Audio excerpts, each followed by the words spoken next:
Hi అండి. ఇది తెలంగాణలోనే ఏకైక దక్షిణముఖ దేవాలయము. ఈ దేవాలయంలో స్వయంగా భక్తులచే ఇలా కూర్మావతారాలైన తాబేళ్లు పూజలు అందుకుంటున్నాయి.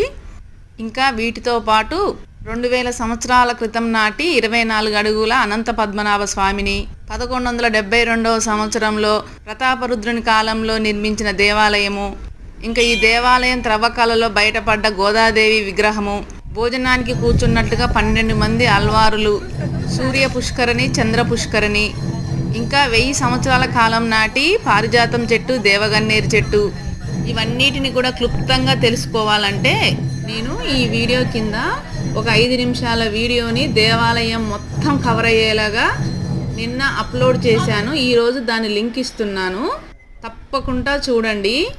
ఇంకా ఒకే వేదికపై 3 స్వామివార్లు పూజలు అందుకుంటున్నారు. తప్పకుండా లింక్ ఓపెన్ చేసి చూడండి. ఈ దేవాలయం చాలా బాగుంటుంది, కోరిన కోరికలు తీరుతాయి. వీడియో నచ్చితే లైక్ చేయండి.